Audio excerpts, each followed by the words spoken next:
In his final public statement, a self-styled martyr quotes verses from the Quran.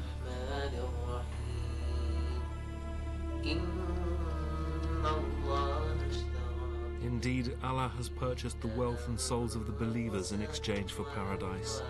They fight in His cause, they kill and are killed, and that is the highest success. O you who believe, fight those who fight you.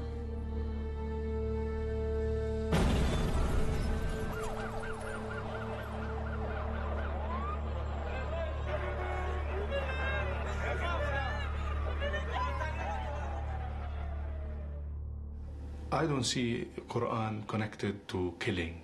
I don't see Quran connected to taking up lives. Quran is about existence, about tolerance, about mercy.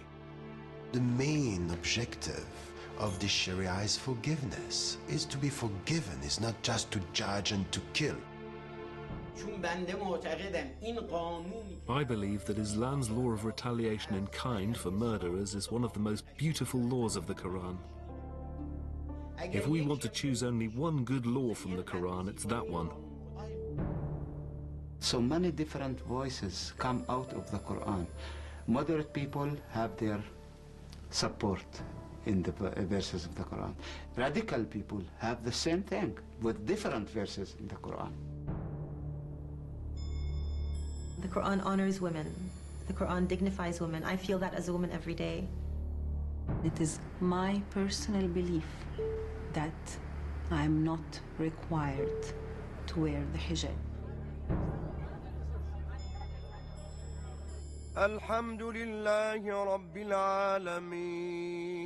The Quran is being called the most ideologically influential text in the world, yet there are widely different interpretations. What does the Quran actually say? And how much do Muslims and non-Muslims alike really understand about the message and the history of the Quran? It's hard to imagine another time when this was such an urgent question.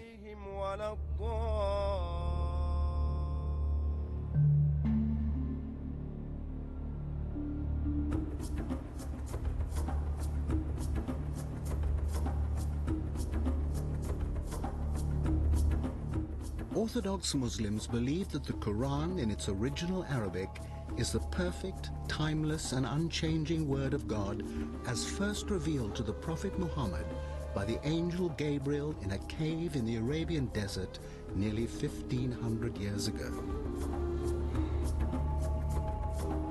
God's message, according to Muslim belief, was transmitted bit by bit over a 23-year period until the death of the Prophet in the year 632. Muhammad, according to tradition, was illiterate, but his memory flawless. After each encounter with the archangel, he would repeat God's message to relatives and close friends who wrote it down on skins, palm leaves, anything that came to hand. Some 20 years after his death, these scraps were brought together in the first complete and written version of the Quran.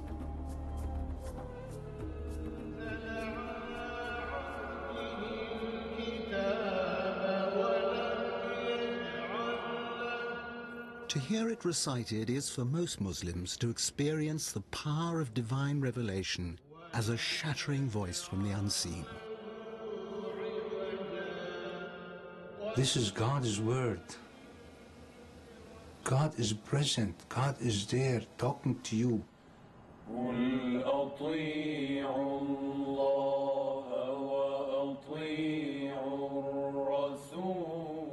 It feels that God is talking to me, to Lena, living in Cairo in 2007. Just like he was talking to Muhammad, living in Mecca.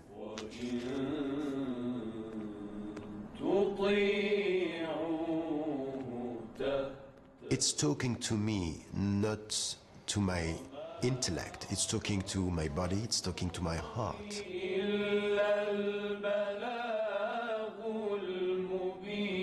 It's a miracle from God. It's no ordinary book for many reasons. One is the sheer majesty of the language.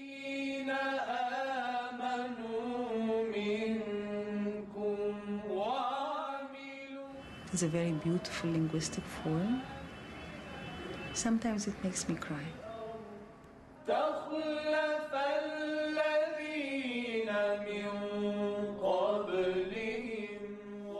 am in front of God. I am with Him. We are alone. He looks upon me. He can hear me. He speaks to me through the words of the Quran.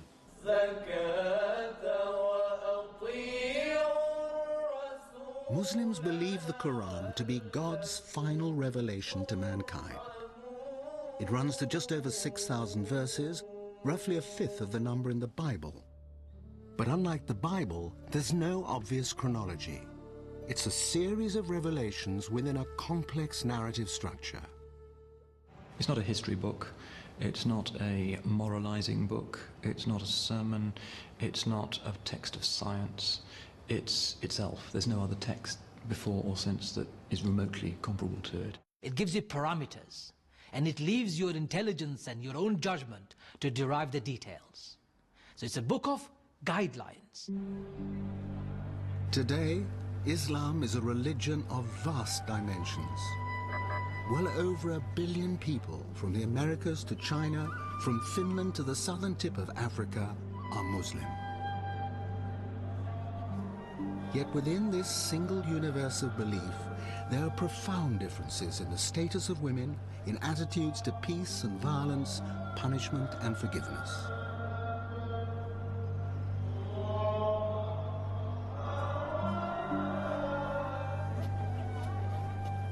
Some Muslim regimes deny girls the right to an education and women the right to vote or drive. In some countries, women scuttle through the rear doors of segregated buses. In other Muslim countries, women lead political parties and even become heads of state.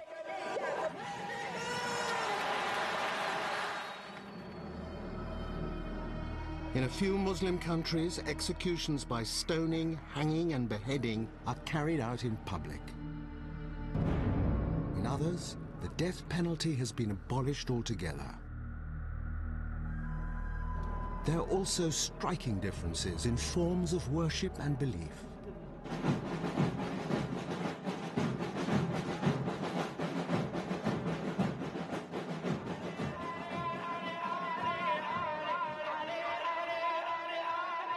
At this mosque in the Iranian city of Qom, young men invoke the name of Imam Ali, the martyred son-in-law of the Prophet, who, they believe, receives their prayers and intercedes with God on their behalf. Other Muslims dismiss such practices as saint worship and blasphemy.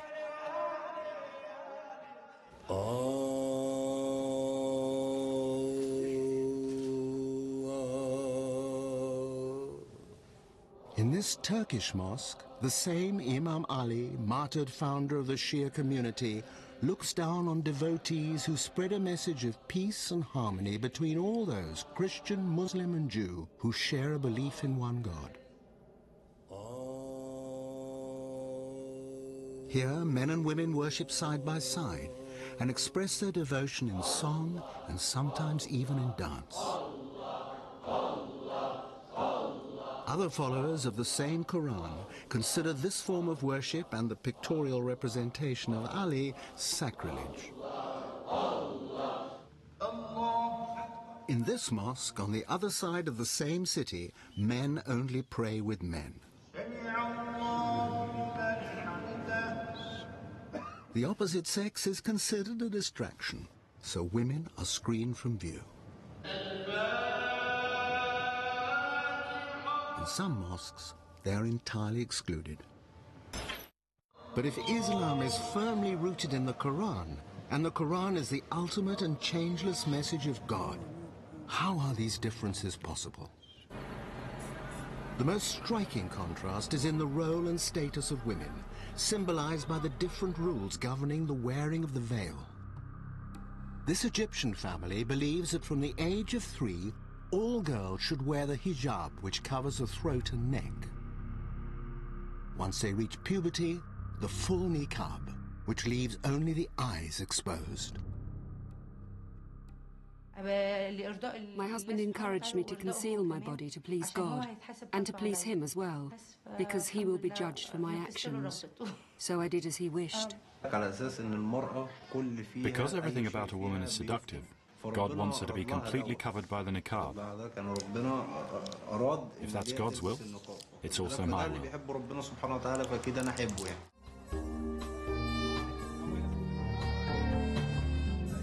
A Cairo nightclub just a few miles away. No veils required here. Men and women mixing freely, and everything here perfectly permissible within the laws of this Muslim country.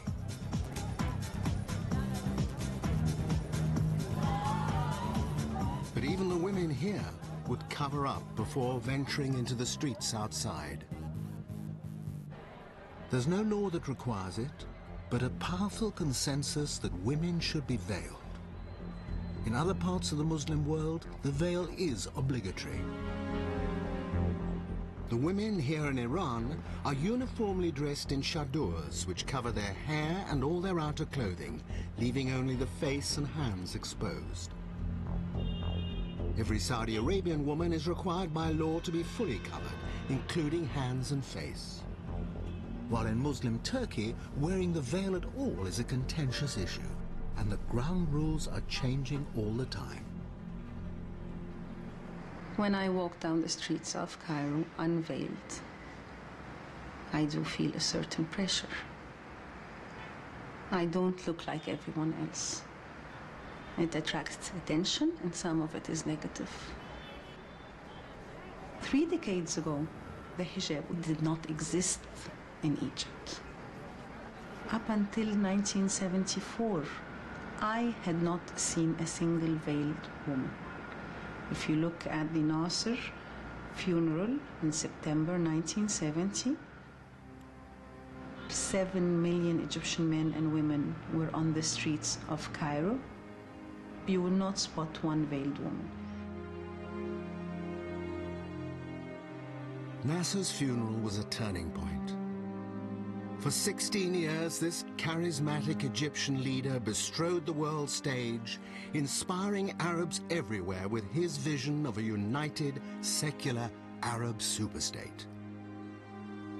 But the hope he had inspired in so many Arab hearts was dashed by economic failure and crushing defeat at the hands of the Israelis in 1967. In a sense, the millions who wept at his funeral were not only mourning the passing of a once great leader, but the death of a dream, a secular dream.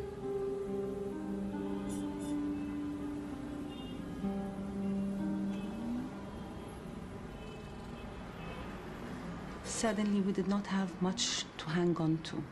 We had to find something else. And many young people who were born in the 70s were the first to run for the religious identity. So what does the Quran say about the woman's obligation to wear the veil? Tell the female believers to restrain their eyes and guard their virginity, and not display their adornment, except for what is apparent, and draw their veils over their cleavage, and to not display their beauty. How does one of the highest Muslim authorities in the world interpret the phrase, not to display their adornment except that which is apparent? ولا يبدين زينتهن إلا ما ظهر منها. Most clerics agree that which is apparent means the hands and the face. The men of religion had wives and daughters who were not in the hijab until the 70s. So have they suddenly realized that it is required? And that's not the only paradox.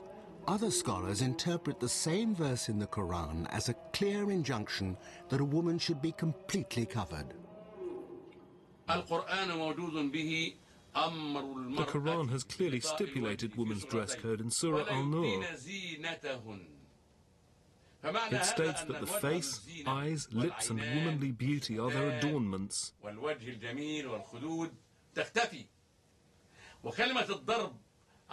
If the veil is worn, it must cover the face and hide the beauty. Their face should not be covered. It is not an Islamic duty. It is not a Quranic injunction. It predates Islam and predates Prophet Muhammad's own life. It was a normal Bedouin custom of the society. So in a nutshell, Muslim women are to cover whole of their body except their face and their hands. I have read the Quran many times. I have read the Hadith. I have read interpretations of the Quran, and it is my personal belief that I am not required to wear the hijab. And 15 years ago, I could have engaged in a discussion with men of religion over that. Today, it is almost impossible to engage in a discussion of that detail. If you say that, it is blasphemous.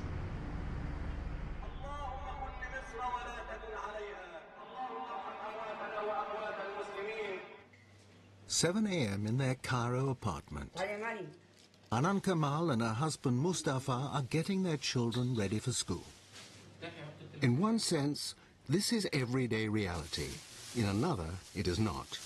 The presence of a film crew forces Hanan to wear the niqab, as she now believes she must in front of any male outside her immediate family. Until her engagement to Mustafa, who works as a chauffeur, Hanan was a practicing lawyer. Once married, she gave up her practice, assumed the niqab, and dedicated herself to raising a family and maintaining the home.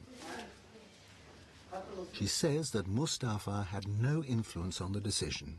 It was God who called her to wear the niqab.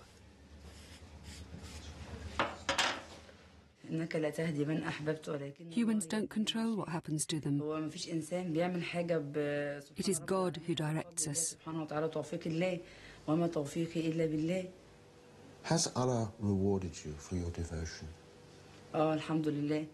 Yes, definitely, thanks be to God. I was quite nervous about taking this step. I felt the niqab would be a restriction on me. I was really taking this step with fear. I felt I might relapse at any time. But with God's help, it was probably the time I felt most relaxed and comfortable in my home, with my husband and children. Once I put on the niqab, I came closer to God. You gave up a good career to be a homemaker and wear the niqab. Wasn't that a huge financial sacrifice as well as a personal sacrifice? Anyone who gives to God is fully compensated. I didn't feel any loss at all. On the contrary, my husband got a better job and my life became so much better when I dedicated myself to my children and my husband, and of course deepened my relationship with God. The veil is a complex symbol with many meanings for Muslim women. To those like Hanan who choose to wear the niqab, it signals her dedication to God and husband, even as she withdraws from the world. Other women wear the veil as an empowering statement of who they are. Assalamu alaikum. I'm a very proud Muslim woman. I'm proud of my identity. I'm proud of my veil. I'm proud of what it stands for. Lina Fauzi runs a training program in rural Egypt. A university graduate who's traveled widely, she's clearly accepted as a figure of authority by this largely male group. 5 years ago, at the age of 26, Lina was divorced. Almost immediately, she decided to wear the hijab. I remember the first time I went out wearing the veil, and I remember feeling this is how God wants to honor a woman. This is the respect a woman demands by wearing the veil. And I felt very dignified and very honored by it. Since her divorce, Lina has gone back to live with her parents. Her closest friends are young women like herself, university graduates, privileged, widely traveled, and sharing her beliefs and practices. That's a very Egyptian-specific. To many in her parents' generation, this whole trend is baffling. Lena did it just one Friday morning like that. I was amazed. Just one Friday morning. Saturday, actually. Saturday, was it? Yeah.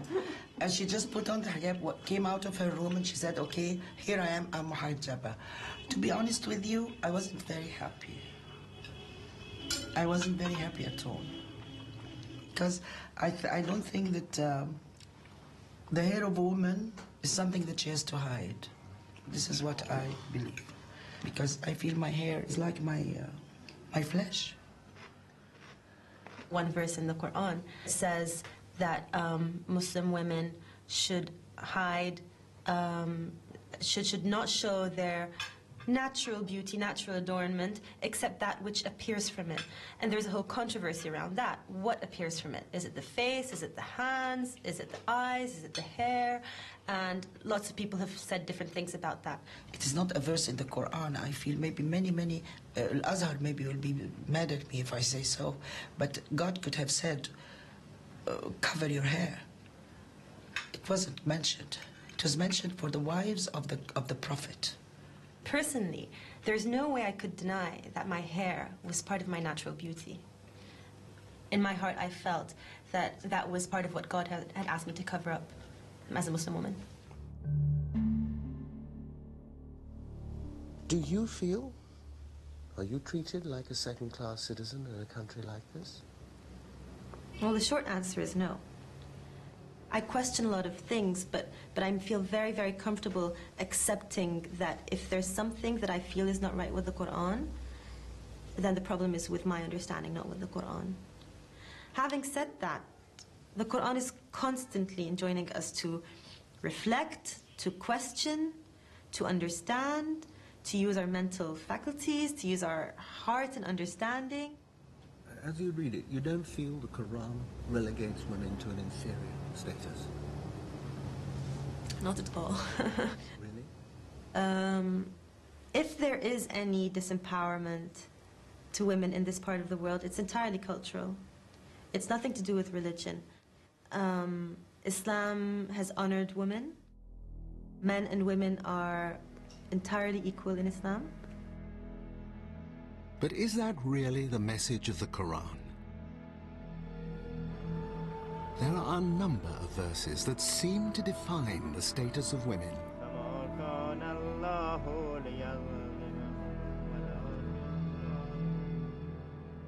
Men are the managers of women's affairs in that God has preferred one over the other. Meaning that the man is financially responsible for the family and supplying all their needs. Men are a degree above women. But the woman is equal to the man in everything that touches human feelings. Love, trust, confidence, pride, respect and honor. Those wives you fear may be rebellious, admonish, banish to their couches and beat them. الإسلام حينما قال بالضرب في القرآن جعله Islam says through the Quran that beating is appropriate for a certain type of woman. Not all women. ليست كل امرأة. المرأة التي This teaching applies to the woman who disobeys her husband and refuses to live in her house and refuses to raise her children and wants to go out whenever she pleases and wants no one to control her and is unwilling to fulfill her duties. لا أحد يتحكم فيها ولا تقوم بدورها. Your wives are land to be tilled, so till your land when and how you will. أن المرأة ليست متاع. This is an honoring of women. Women are not the property of a man. They are like the fertile land that a husband takes care of and doesn't exhaust. Some would argue that it's not an easy task reconciling verses from the Quran with modern notions of equality and human rights. But Dr. Saleh has taken it on. Her weekly TV show, Women's Struggles, is seen by women across the Arab world.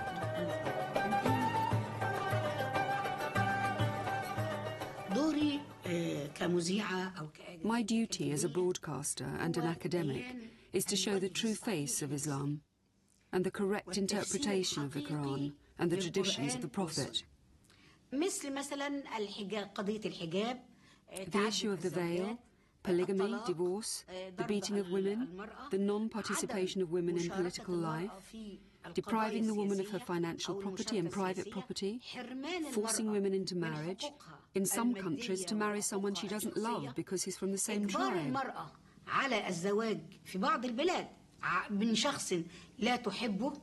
All these are bad practices and are results of traditions and cultures not connected to Islam. These are throwbacks to pre-Islamic times. Dr. Salah is the first woman dean of Cairo's Al-Azhar University, the most prestigious in the Muslim world. For daring to suggest that the Quran respects men and women equally, she has faced death threats. Yet many Muslims share her views. If you look at both the letter and the spirit of the Quran, there are innumerable verses that talks about the parity, the egalitarian nature between the genders. For example, in Surah Baqarah, chapter 2, 187, the Quran says, talking about women, they are a garment to you as you are a garment to them. I think that's the most incredible verse about the relationship between a husband and a wife. The closeness, the warmth that, the clothes provide. Clothes conceal your faults, they beautify you. And that's what the marriage relationship is. You're so close. You can't get a more beautiful image than that. And nobody ever mentions that. Other interpretations of a woman's role are less beautiful. Pakistan. Women protest honor killing, murder committed by Muslim men who believe their religion requires them to take the life of any female relative who disobeys them by following her heart.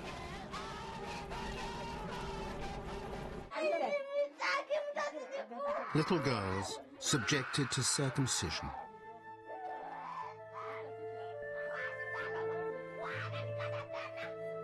In Egypt, 97% of girls aged 15 to 19 have endured some form of genital mutilation.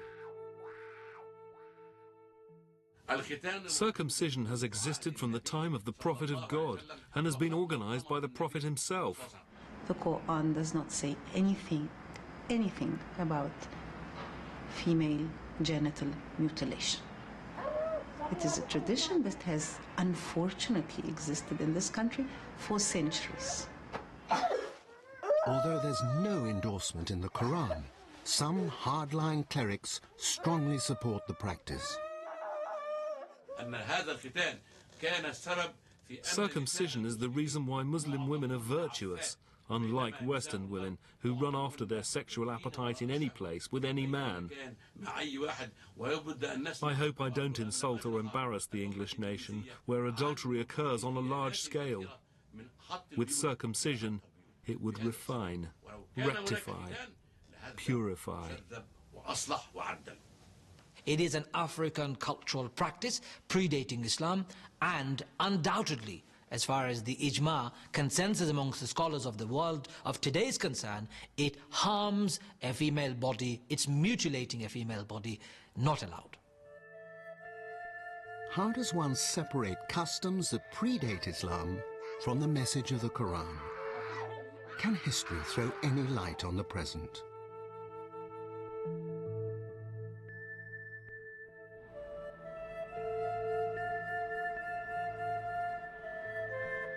From the beginning, Islam was firmly rooted in the Judeo-Christian tradition. Jesus is revered in the Quran. This Christian Orthodox convent of Saidinaya was founded in Syria 23 years before the birth of the Prophet Muhammad and has been respected and protected in the heart of the Muslim world for centuries. The convent is dedicated to Mary, the mother of Jesus. Saidinaya means Our Lady in Aramaic, the language of the whole Middle East at the time of Christ.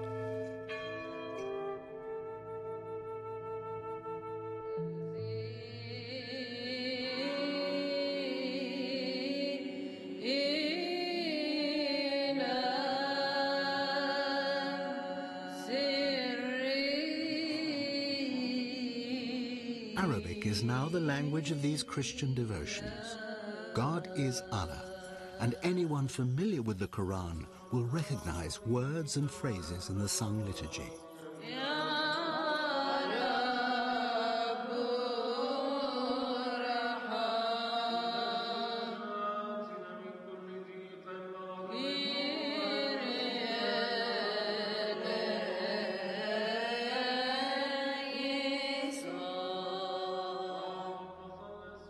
The nuns of Cyrenaica are guardians of a relic so sacred that no one is permitted to see it. Locked away behind a series of silver doors is an icon of Mary holding the infant Jesus. It is said they both sat for the portrait, which was painted by St. Luke. Whatever the truth, Christians and Muslims, like these women, come here to pray to the Madonna for miracles of healing.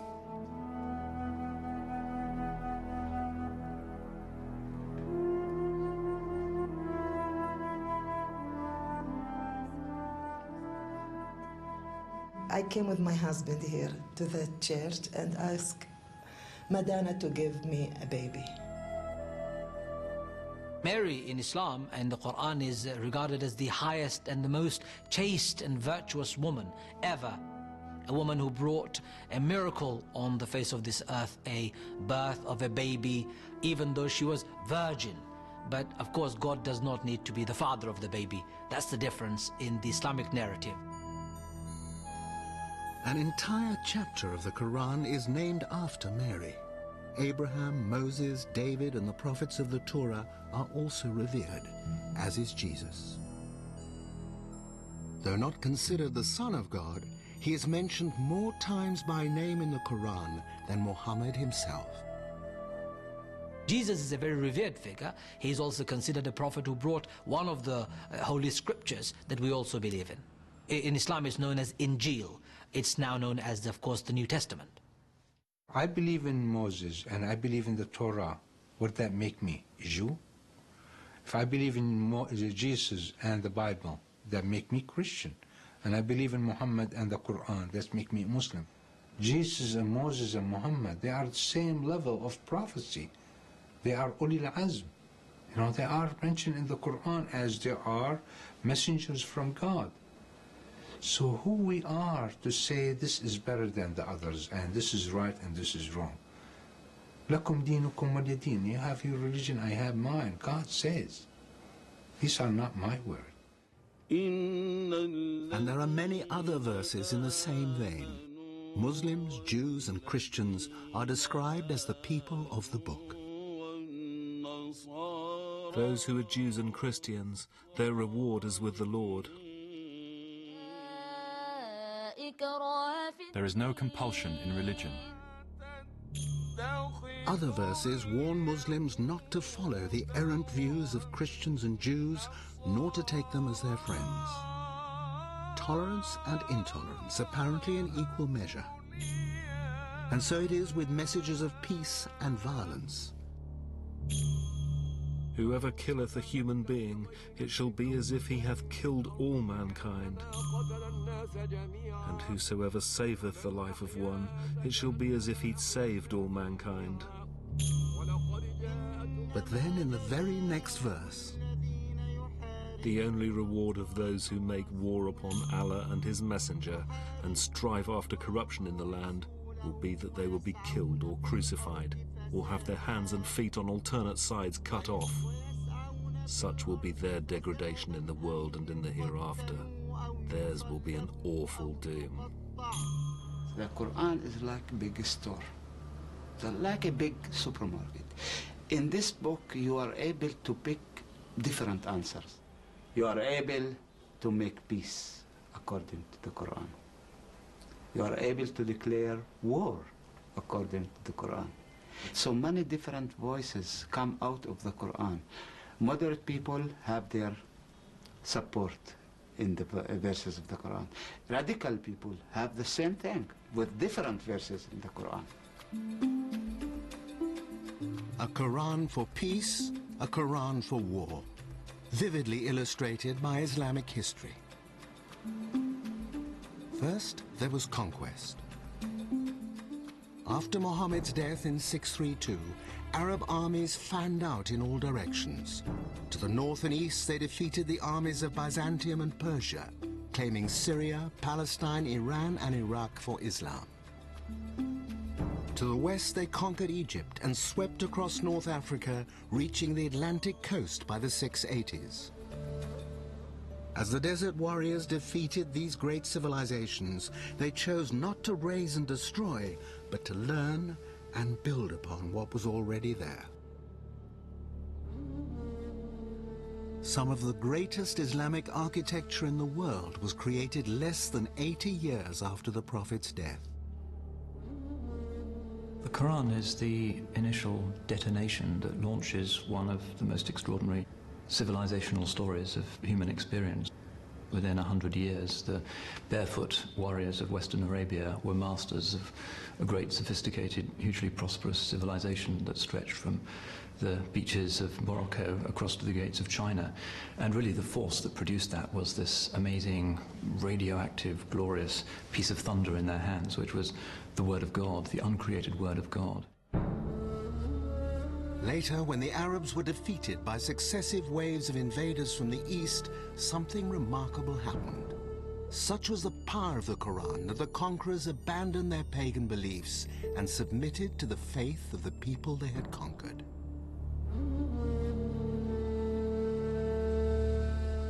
Fired by this glorious piece of thunder, each new age saw astounding developments in architecture, science, and philosophy, while Europe remained mired in its feudal dark ages. There is something which is very important in the Quran, which is asking the Muslim, go and just seek for knowledge, look for knowledge, try to understand. So go in the world and try to understand. The ideas of the ancient Greeks and Romans might never have reached us had it not been for Islamic scholars and scientists who rediscovered, developed, and enriched them. And that stimulus came from the Quran, which in verse after verse calls upon mankind to examine the heavens and the earth, to reflect on creation, to look and look again. As early as the 9th century, Muslim scientists calculated the circumference of the earth, and Muslim merchants established a sea route to China via the southern tip of Africa.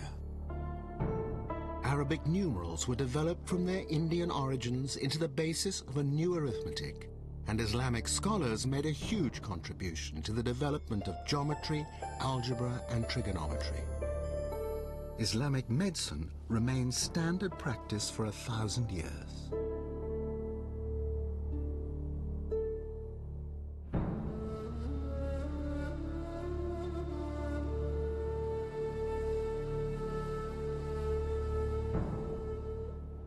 When Muslim society was in the ascendancy, the Quranic call for openness and tolerance encouraged European Jews and dissident Christians to seek the protection of Islam when fleeing persecution in their own countries. But when the Muslim world felt threatened, either by external enemies or internal disruption, the impulse was to close in and take a very different message from the Quran. In the minds of many Muslims, they are now living in such a time. Isfahan, Iran, on Al-Quds Day, Jerusalem Day. All across the Muslim world, crowds are marching in demonstrations like this, some spontaneous, some orchestrated, in protest against what they see as the occupation of their sacred city. But Jerusalem is equally sacred to Jews and Christians. Devout Jews pray at the Western Wall, the last remnant of the Second Temple destroyed by the Romans in the year 70 AD. a date that marks the start of the long night of the Jewish diaspora. On the mount above, two mosques, Al-Aqsa and the Dome on the Rock, built 6 centuries later when the victorious Arabs wrested control of the city from Christian Byzantium. According to biblical tradition, the rock beneath the dome is where Abraham made ready to sacrifice his son Isaac, and according to the Koran, it was also from here that Muhammad ascended into heaven following a night journey from Mecca to Jerusalem.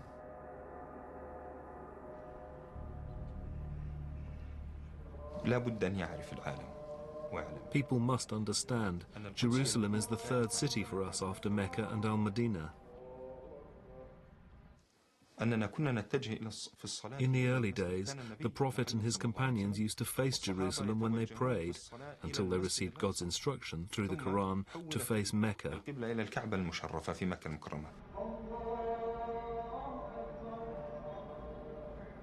God elevated our Prophet from Mecca to Jerusalem and then called him to the heavens, so it is the gate to heaven, and we can't abandon any part of it, no matter how weak we are, how strong they are. Since the early Middle Ages, Islam respected the rights of Christians and Jews to worship here freely. But in modern times, that relationship has been broken. Under British and then Jordanian rule, Jewish access was severely restricted until the Israeli armies seized control of the old city in 1967. Now it's the Palestinians, trapped in their Gaza enclave and no longer free to worship here, while those from the West Bank can be held at checkpoints for hours until the opportunity for worship has passed. Enough is enough. Enough for bloodshed, enough for killing, enough for hatred. Because we belong to the same family. We worship the same God.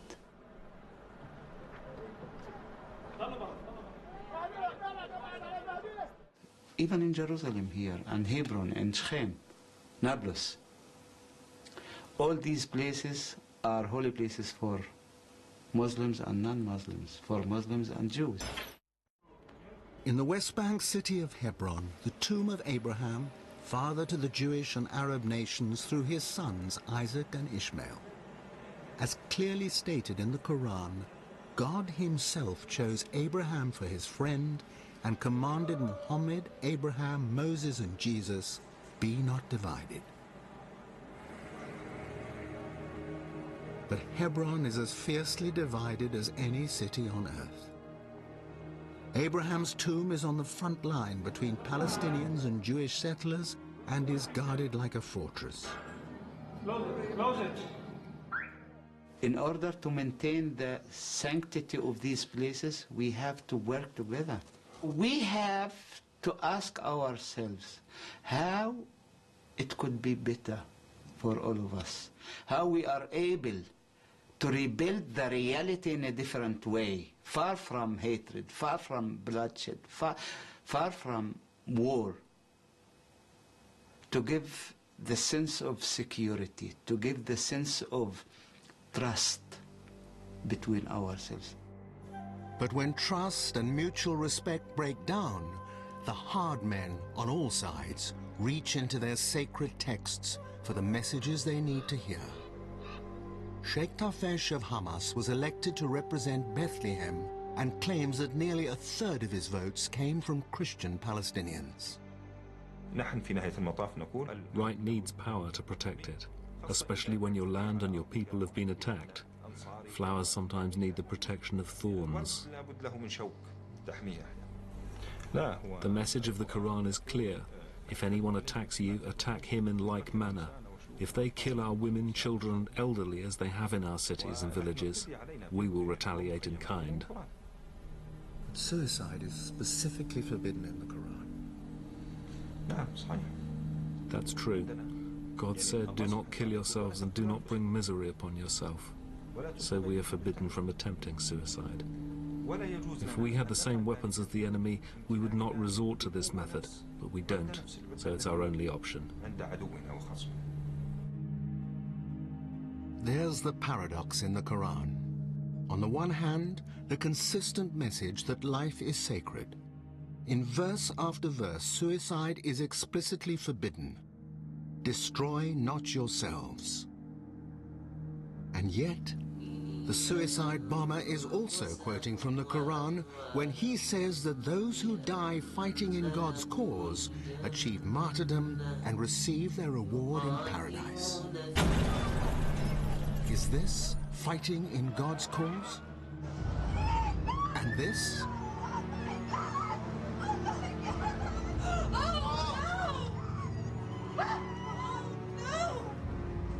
When the violence spreads beyond the Palestinian struggle, 9/11, 7/7 in Britain with thousands of victims, including Muslims.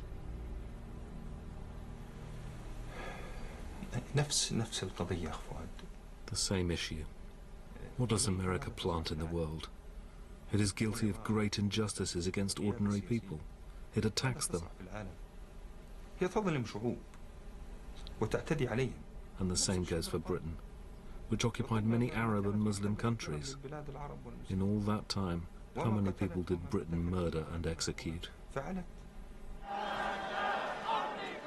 Here in Iran, as elsewhere in the Muslim world, the anger goes beyond Palestine, which is seen as one dark chapter in a long history of humiliation at the hands of the Christian West and its allies. These are people with a powerful narrative, which may be inaccurate and distorted, but is sustained by a real sense of injustice and vivid flashes of inherited memory. It is a lament for centuries of declining Muslim power and prestige for which the Christian West is held responsible. It speaks of a time when imperial European powers carved up the Middle East between them, imposing Western law, Western values, even Western dress. It excuses today's record of economic failure and autocratic Muslim governments with stories of oil wells stolen and of corrupt presidents and kings from the Shah of Iran to Saddam Hussein, sustained by the West against the will of their own people, and like Saddam, toppled when their usefulness had passed. And the closer they get to the present, the harsher and more painful their narrative becomes. Defeat after defeat at the hands of the West and its clients. Afghanistan and again Iraq are the latest chapters.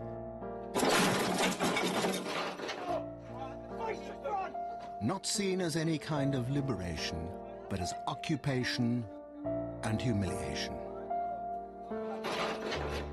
No one makes more capital out of this narrative than the hard-line clerics of fundamentalist Islam. All the bloodshed these days is the blood of Muslims.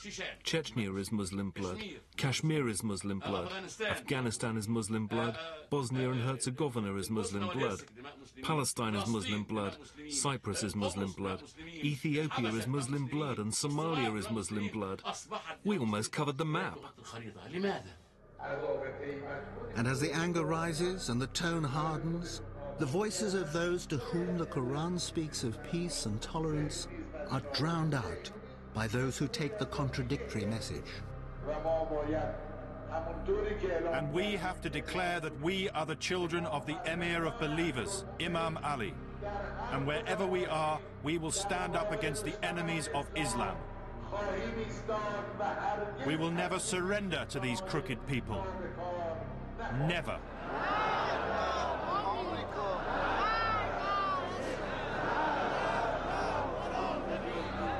Oh God, cut off the wicked hands of America and Israel. Make America, Israel, and Britain weak. Yet amidst all this talk against the external enemy, one awkward fact stands out. There have been many periods when more Muslims were killed by fellow Muslims than died at the hands of Christians and Jews. Iraq, 2005. Muslim against Muslim. Since the death of the Prophet nearly 1,500 years ago, two main factions within Islam, the Sunni and the Shia, have been sharply divided over who should lead the faith.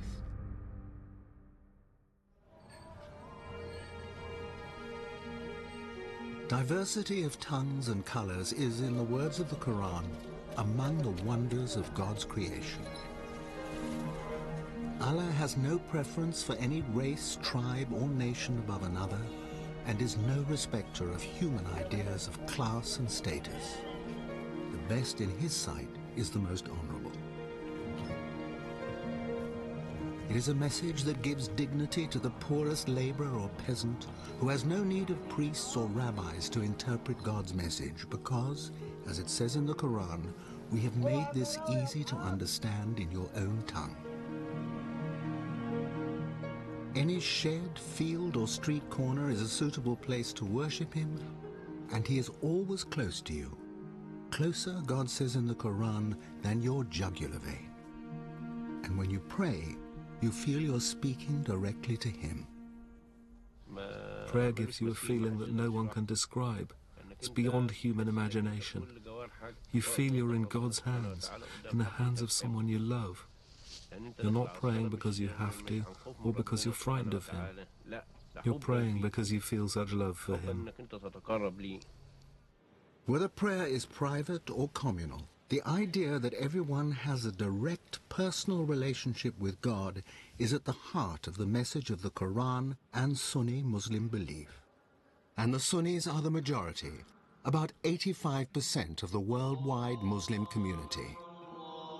But the God they worship may not be described in human language, nor represented in any art form, for that would be idolatry. Yet sometimes the human heart yearns for a faith you can touch and feel, for drama, for music, for ceremony, for great stories of sacrifice, pain, martyrdom, and redemption. And for someone to pray to who has human form. Shia Islam answers these needs, and here in Iran, they're almost entirely Shia. In this holy city of Qom, a symbolic commemoration of the murder of Ali, son-in-law of the Prophet.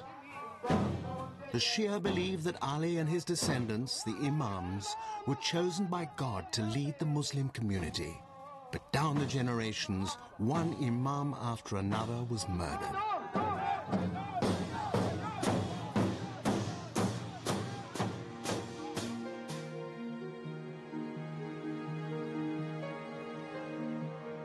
The Iranian city of Mashhad, built around the magnificent shrine to Imam al-Reza, the 8th Imam, who was poisoned in the year 818. As they cross the street, people pause to honor the sacred memory of this departed saint.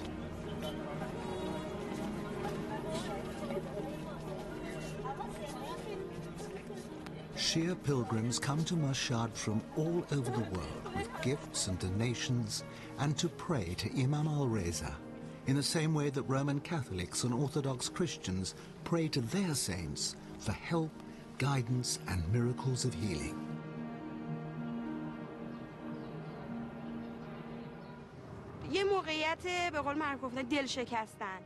If there's a time when your heart is broken and you bring your problems to Imam Reza, he will hear your prayer. He can unburden your heart and lift your spirits. But the Quran makes it so clear that your prayer should only be directed to God. When you want to reach God, you have to speak to the Imams first so that they can mediate for you. And if you do it that way, God will give you a quicker answer to your request. At least, that's how it's been explained to us. It's sentiments like these that enrage the Sunni. When Muslims pray at the tombs of departed saints, they are compromising the strict tenet of Islam. The Quran says clearly it's a sin, because this Imam Reza, he was a great man, but he's dead. The dead cannot help you. Only God is ever living. I don't say that I go to Imam Reza so that he can solve my problems. I say that I have a request for God, but my position is not high enough to reach him. I put Imam Reza as the intermediary so that he, who is very dear to God, asks him to have mercy on me. The Grand Ayatollah speaks from his private office in the heart of the Iranian city of Qom. Here especially one gets a sense of how the differences between Shia and Sunni echo the Catholic-Protestant divide. As well as the veneration of saints with its grand ayatollahs, its lesser ayatollahs, its jurist consuls and mullahs, its mosques and seminaries, the holy city of Qom is in so many respects a Shia Vatican. People come here to pay their tithes and seek answers to questions they can't resolve through their own reading of the Koran. And Grand Ayatollah Saneh is ready to receive the daily quotas of written petitions. First, a marriage problem.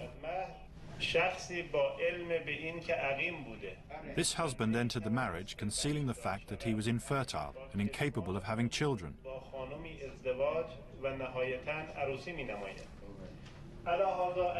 If his wife had known of his condition, the marriage would never have taken place. In view of this, can she annul the marriage and ask for a divorce? Yes, she can annul the marriage. Infertility is not in itself an impediment to marriage, but this is a case of deception, because the marriage contract was based on the assumption of health. The same principle applies when virginity is in question. Yes, that's right. Am I correct, Mr. Hai? But Mr. Hai questions whether it's fair to assume deception. In his view, the problem may only have come to light after the marriage. But the Grand Ayatollah disagrees. He has concealed this imperfection. That's clear to me. It's a definite case of deception.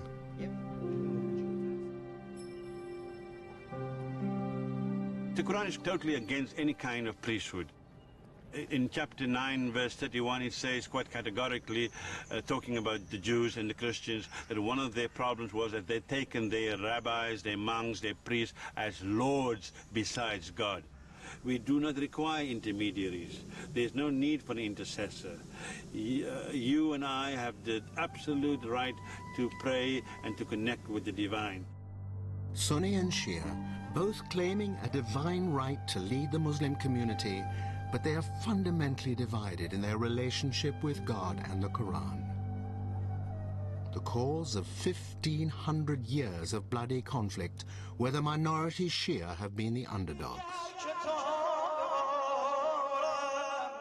These boys are weeping for Ali, the martyred founder of their faith, and for a long history of massacres in which the Shia have died in their thousands at the hands of the dominant Sunni. And yet, there is one important movement that rises above these divisions, embracing followers from both traditions, the Sufis.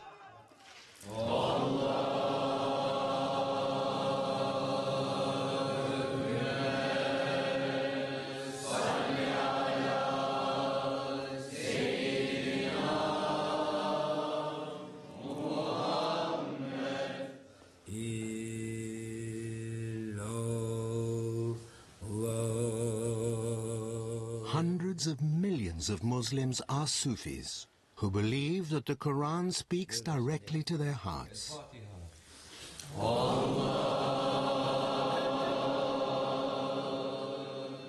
Quran is so simple. God didn't make it very complicated. It's your daily life stories. You don't need scholars to understand it. Look at the Indian people from India. They don't speak Arabic. Look at the Turkish people. They don't speak Arabic. Persian, they don't speak Arabic. They memorized the Quran. As soon as they memorized and they understood it, it entered to the heart without translation. Like the Sunnis, the Sufis believe that their relationship with God is also direct, But above all, it is a relationship of all-consuming love. You say Allah, it just brings you that feeling, that passion, love. You are connected with the one you love. You have to carve God's name in your heart, like you carve on stones.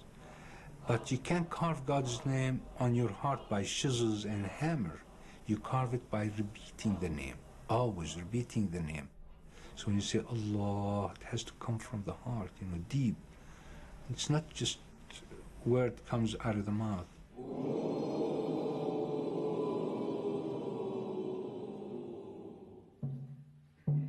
Among the Mevlevi Sufis here in Istanbul, that passion, that love for the divine, is expressed through music and dance.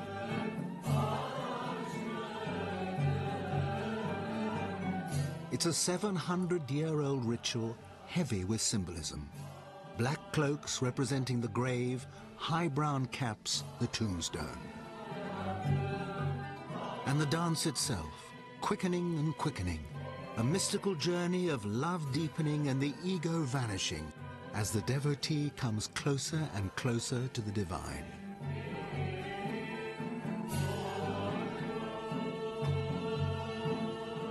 There are Sufis who believe that this dance is represented in the Quran by the swirling patterns worked into so many early versions of the text, and is directly connected to the central ritual of Islam, the mass circulation around the holy Kaaba in Mecca.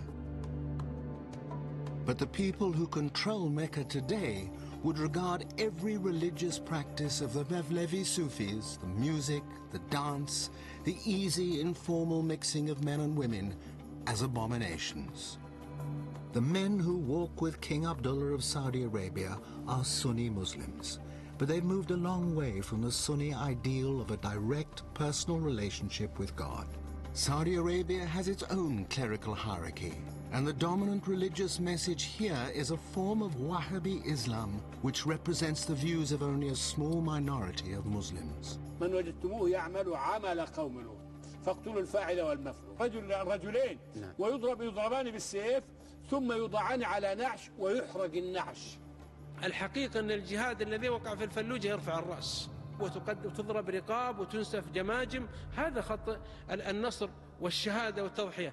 By controlling the theological heart of Islam, as well being flushed with petrodollars, they've been able to impose their strict, rigid, narrow, sectarian, divisive interpretation of Islam on the whole Muslim community, international community. And this has been a tremendous tragedy for all of us. The Wahhabists of Saudi Arabia nurtured the Taliban and permitted the destruction of one of the most ancient sites in the world, the magnificent Buddha statues in Afghanistan.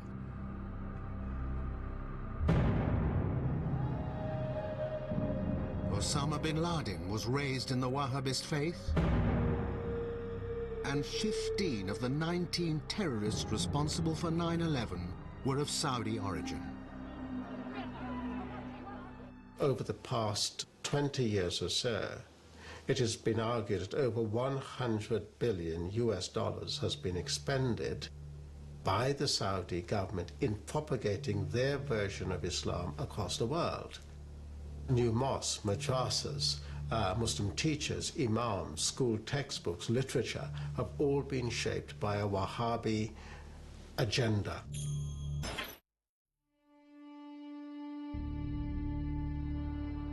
Saudi Arabia, with its massive oil wealth, has been one of the major influences driving the Muslim world towards fundamentalism and an intolerant reading of the Quran. One of the great tragedies of the current Islamic political landscape is that the only two states that are concerned to use their resources to promote a particular vision of Islam internationally are the Iranians and the Saudis, neither of whom represent a kind of mainstream, classical, inclusive Islam of the kind that most Muslims know and are familiar with and love. Though the Iranian Shiites are on the opposite side of the religious divide, they have one thing in common with the Saudis: a priestly caste, contrary to the Quranic principle of a direct relationship with God.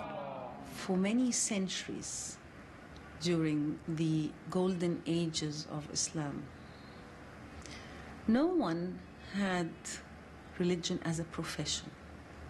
Even the scholars of religion had other professions.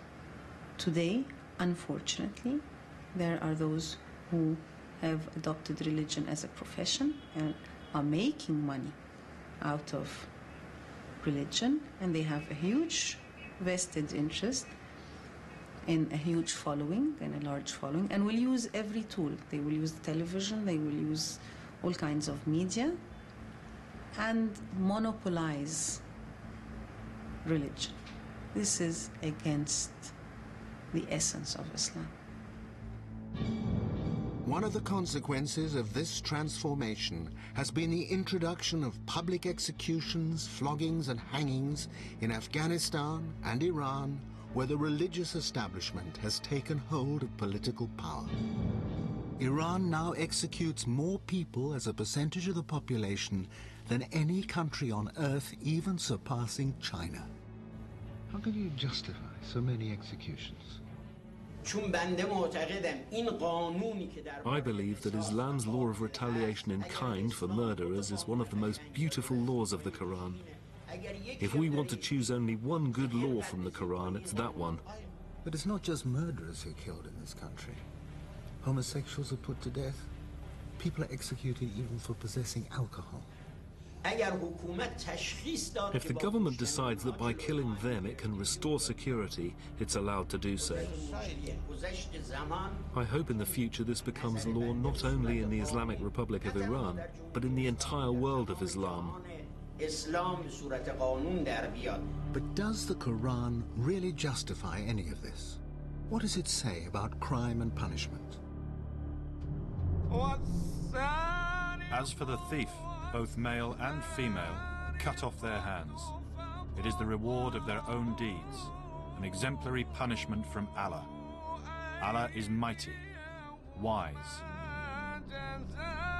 But whosoever repenteth after his wrongdoing and amendeth, Allah will relent toward him. Allah is forgiving, merciful.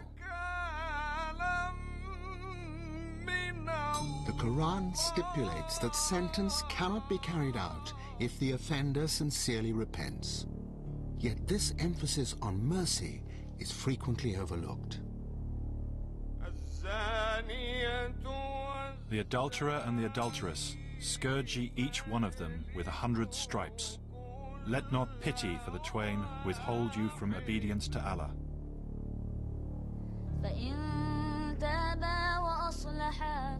And if they repent and improve, let them be. Allah is ever relenting, merciful. And in that spirit, the Quran is absolutely clear that no one must be convicted without conclusive proof of guilt. The main objective of the Sharia is forgiveness, is to be forgiven, is not just to judge and to kill. And then the conditions to implement the penal code are so high that all the scholars were saying from the beginning, it's quite impossible to implement them. The crime of adultery, for example, demands that 4 witnesses testify to the sexual act. That makes it actually impossible for there to be evidentiary proof of adultery. That's why, since the inception of Islam until now, the number of times that adulterers have received the full punishment can be counted on the fingers of one hand. And the same goes for amputation. Before sentence can be carried out, every possible reason for mitigation must be considered. This humane interpretation of Sharia law is the guiding principle on the Palestinian West Bank. Next door to the fruit market in the town of Ramallah is the very unforbidding Sharia court. The atmosphere inside is wonderfully casual. No policemen, no handcuffed prisoners, just an endless stream of people, some on official business, others just stopping by for a chat. As in most Muslim countries, there are 2 legal systems. Civil law, often a hybrid of Islamic, Napoleonic and Roman law, applied in criminal cases, and Sharia law dealing with personal and family matters. The Sharia judges adjudicate in custody disputes and divorce cases where the woman's entitlement is based on principles laid down in the Quran. The elderly have the right to appeal to the courts if they can show they're being neglected by sons and daughters who have the resources to help them. The court also has a duty to appoint guardians for orphans and the mentally impaired. Here, the judge poses a set of simple questions to test the mental competence of an elderly woman who has recently lost her son. Under Islamic law, the mother is entitled to a proportion of her son's estate if he predeceases her. But the judge decides that the old lady is not competent to handle her finances and appoints her daughter-in-law to act on her behalf.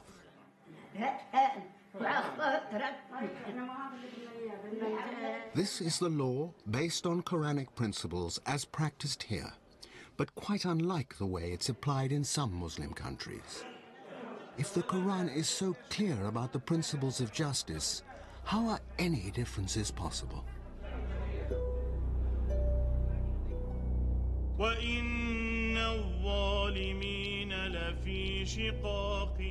The Quran is written in a form of classical Arabic, which is often difficult even for highly educated speakers of Arabic to understand.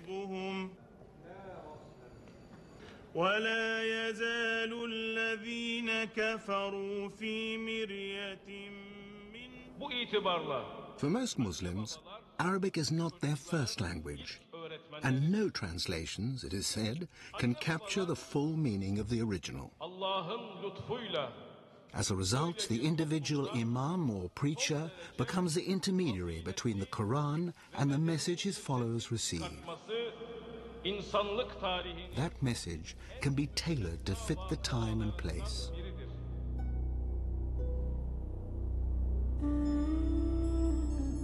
And over the centuries, interpretations and additions have filled hundreds of thousands of volumes. There are the scholarly commentaries and the hadith, the collected sayings and deeds of the Prophet. The Islamic legal system, the Sharia, is based on the Quran and the hadith, where some of the harshest punishments are laid down. Death by stoning for adultery, which is not mentioned in the Quran.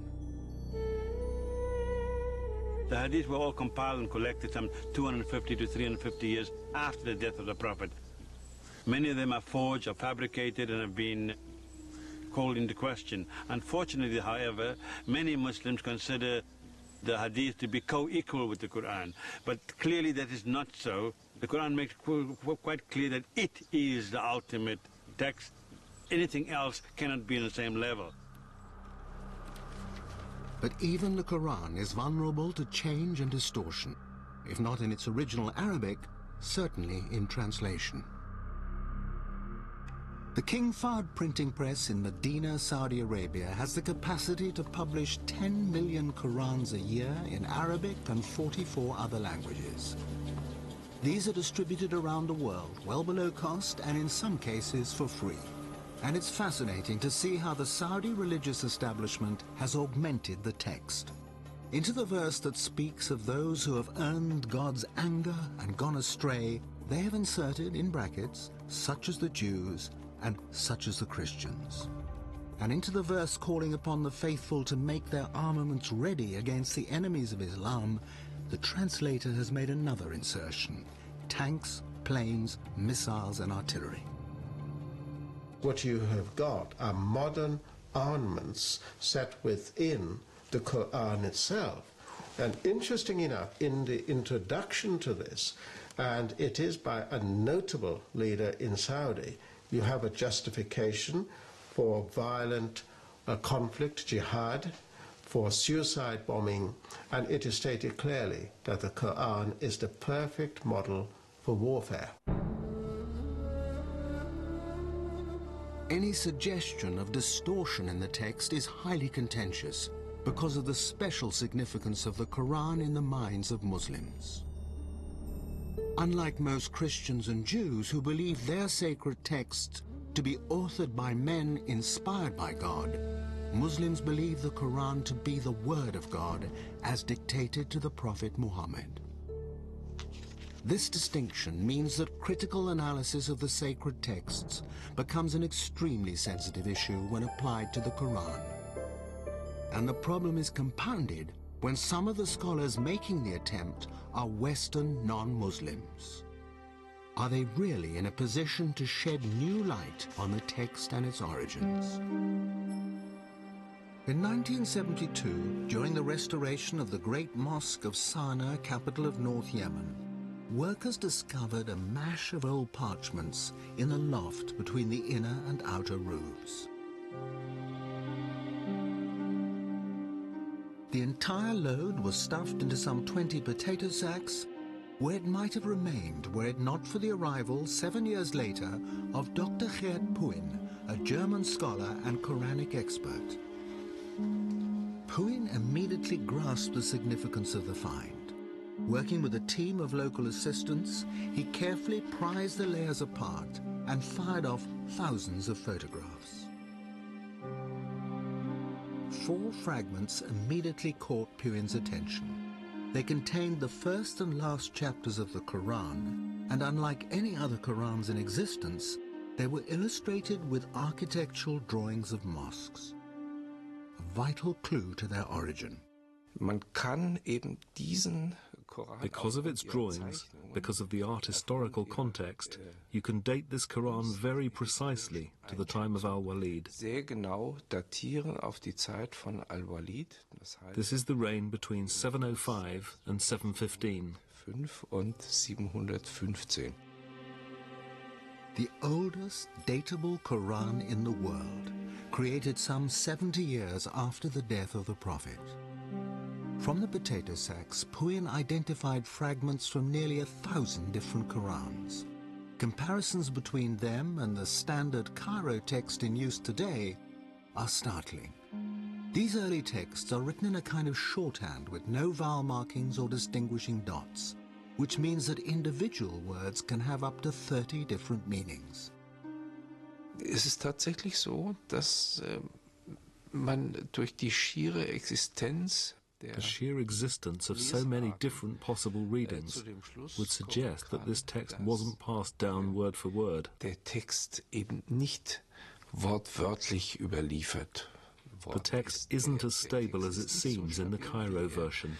In der Fassung von Kairo erscheint.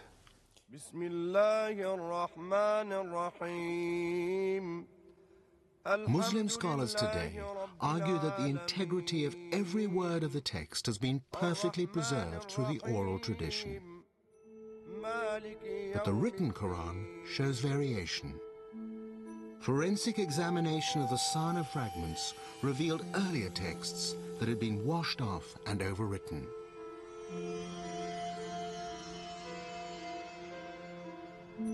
Although the hidden text revealed no contradictory meanings, words had been changed, verses and whole chapters rearranged. If his researches are correct, particularly on dating, it suggests, in fact, that the Quran was not a single product, a single entity that was fixed by 650, but actually developed much, much later, hence the overlaying of texts of written materials.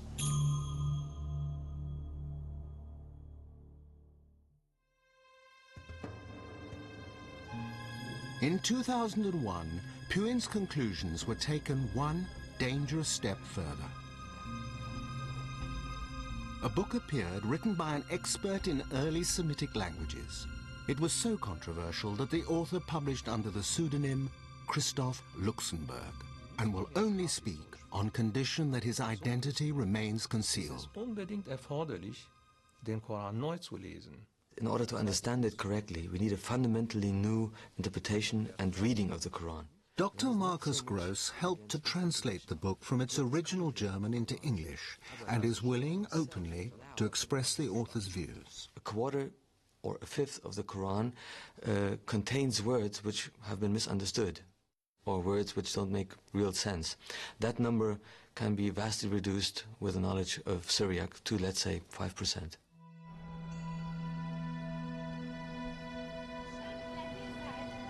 Syriac, or Syrio-Aramaic, had become one of the dominant languages of Christian liturgy by the 3rd century. Christ spoke Aramaic, and it can still be heard in remote Christian communities like this town of Malula in Syria.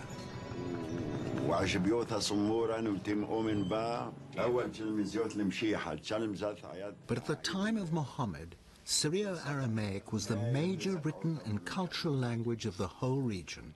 Written Arabic was in its infancy. There are pre-Islamic inscriptions in Arabic, very short texts, but the first real book written in Arabic is the Quran. But Luxembourg is saying the Quran is written in 2 languages. In many areas in the world, languages mix constantly, all the time. To make it understandable to a speaker of English, you have to go back about 1,000 years. Imagine the Anglo-Saxon peasant talking to his master, who was a Norman and spoke a mixed language of French and an Anglo-Saxon, and you could only understand that mixed language with a knowledge of both. Muslim scholars of the past had the confidence to acknowledge foreign words in the Quran. In the 10th century, Al-Tabari, one of the most respected commentators, identified Hebrew, Latin, Greek, Persian, Abyssinian, and Syriac words. The difference, though, is that Luxembourg is claiming new meanings, and at a time when critical examination of the text is actively discouraged. How can one professor of linguistics challenge the collective judgment of over 1 billion people, and on what basis? What methods does he use? Ich bin natürlich bemüht, zunächst einmal I take into consideration the meaning of the root, of the corresponding root in Syriac, or a possible misreading. Misreading in this case means that the undotted text was dotted wrongly. Then there's also the possibility that a Syriac letter was, by mistake, written within an Arabic text. Using these methods, Luxembourg examined some of the most obscure passages of the Quran. After Mary has given birth to Jesus, in the Arabic Quran, the archangel says to her, "Be not sad, your Lord has placed a rivulet beneath you." In Luxembourg's version, "Be not sad, your Lord has made your delivery legitimate." And there are other examples. God's command to a skeptic in Arabic, "Look at your food and drink, look at your ass," becomes "Look at your condition and look at your overall state." At the end of the world, the earth steps forward in Arabic. In Syriac, the earth splits open. But do any of these changes affect the central precepts of Islam? It's certainly not key precepts like the existence of God or afterlife, which is challenged by my interpretation, but many everyday customs. One example is the veil. The Quranic verse adduced to prove their position talked about humur, which had to be beaten on the pockets. The sentence was a bit obscure. It's usually rendered that it means cover your head and your cleavage. And if you have a look at the chador, the veil in Iran, for example, that's exactly what is covered. But with my Syriac interpretation of the verse, my translation is, put your belt around your hips. And the belt was a sign of chastity, also especially used by monks. So that makes it much more meaningful. It's Luxembourg's references to paradise that caused the greatest offense. In the Iranian city of Isfahan, there's a 17th century palace built to represent the gates of heaven. The cool greens of the gardens beyond express the longings of a desert people and are beautifully described in the Quran, along with flowing fountains and the favors of huris, usually understood as wide-eyed virgins. One commentary, but not the Quran, even specifies numbers, 72 for each righteous man. But that doesn't sit well with 7 verses of the Quran that promise the righteous eternal contentment with their wives. Luxembourg believes he has resolved his contradiction. There is one passage in the Quran dealing with the Houris, in which it says, وَزَوَجْنَاهُمْ بِحُورَ عِينٍ. We have paired them with dark, wide-eyed maidens. That is the traditional understanding of this verse. If you put the dots on the undotted text a little bit differently, what comes out is, we will make you comfortable under white, crystal-clear grapes. For the suicide bomber, then, not the prospect of 72 virgins in paradise, but a modest bunch of grapes. German study, as far as I'm concerned, is very Christian-centric. It's influenced by the way Bible has been researched and put together. Bible and the Quran are not the same. It's the connection with Christian symbolism that is so controversial to some. This 5th century mural in an Egyptian monastery depicts the archangels receiving souls in paradise. Each archangel holds a grape in one hand and in the other cradles the departed souls, who are refreshed with bunches of grapes. The grape motif is repeated in the vestments of the priests of the Syrian Orthodox Church, all relating back to Christ's promise to his disciples at the Last Supper that he will not drink again of the fruit of the vine until he is reunited with them in his Father's kingdom. For us to acknowledge both a cultural, religious, and a theological heritage with Christianity over Judaism is not problematic at all. In fact, it's part of our body politic as Muslims that we must believe and accept those scriptures as being part of the whole corpus of divine revelation from the beginning of time. Although Luxemburg's work has been called into question by leading academics and has not been independently corroborated, he believes it opens a door, encouraging linguists, archaeologists and historians to use modern tools to throw further light on the text and its context. For some Muslim scholars, that is in the Quranic spirit of free inquiry, and no threat to those who are robust in their faith. This research by Luxemburg and his colleagues doesn't undermine any of the basic tenets, teachings, or principles of Islam. What it does, though, is to provide interesting questions. And we, as thinking Muslims, as people of the 21st century, that we should say, yes, let's look at what he's providing. And let's not just condemn, but let's also see if this research has a historical base, or is it a product of European Orientalism.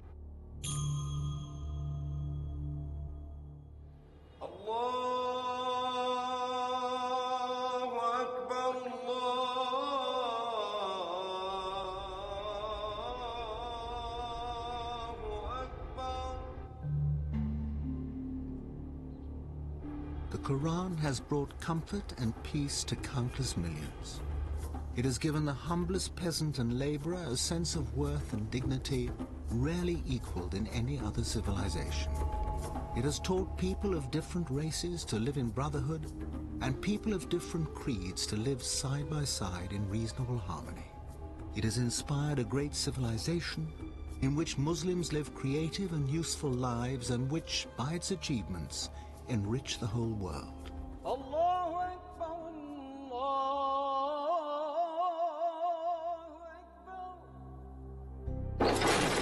But when Muslims feel marginalized and threatened, this dignity and courtesy can give way to an explosive mixture of rage and hatred, impelling spokesmen for a great spiritual and ethical religion to seek approval in the Quran for violent confrontation.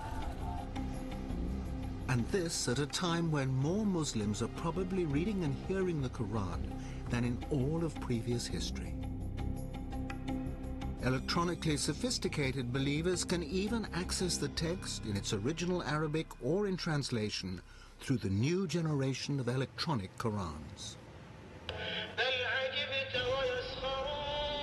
But modern technology has also given tremendous power and scope to those determined to impose their own interpretations on the Quran. We Muslims have been ordered to do brainwashing. Scores of satellite channels compete for the attention of Muslims across the world. Equality of women is a bunch of foolishness. The summit of Islam is jihad.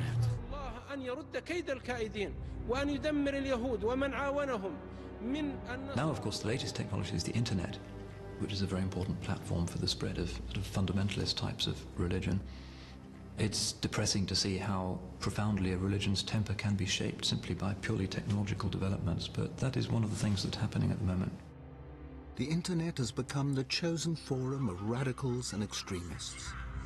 On this site, Mohammed Siddiq Khan posts his own obituary prior to the 7/7 London bombing, where he played the key role. We are at war and I'm a soldier. Now you too will taste the reality of this situation. The full effect of all this propaganda can only be guessed at.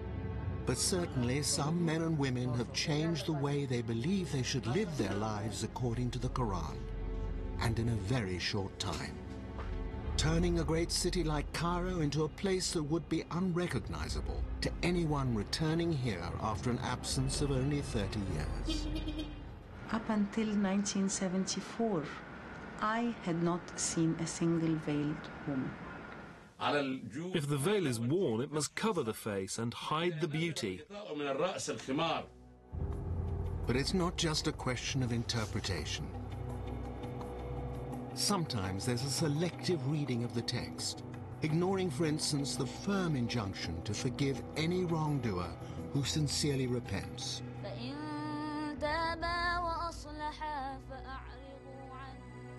Or claiming approval for ancient cultural practices that have no basis in the Quran. It is an African cultural practice. It harms a female body. It's mutilating a female body. Not allowed. But there are verses, particularly those referring to women, which are controversial. Yet for every reference that seems to suggest their inferior status, there are others calling for mutual respect and equality. The Quran honors women. The Quran dignifies women. I feel that as a woman every day. And that's the paradox and the challenge of the Quran. The Quran has two audiences. It has an immediate 7th century patriarchal tribal audience. Then it has the ultimate audience, you and I of this generation, of this age, and whoever comes in the future. So it talks two languages for two sets of people. We have to make changes from time to time, not in the Quran itself, because it's static, but in the way we try to understand, in the way we try to interpret this book. The Quran is constantly enjoining us to reflect, to question, to understand, to use our mental faculties, to use our heart and understanding. The Quran is telling you, go and look and study and understand and try to change for the better. You are here as reformists. You have to reform yourself, your heart and the world for the better. This is the way the Quran should be in your life, a companion, a light, and helping you to be creative. Over 1 billion people cherish the Quran as the authentic word of God, his final message. How Muslims interpret that message will affect the future of Islam and all mankind.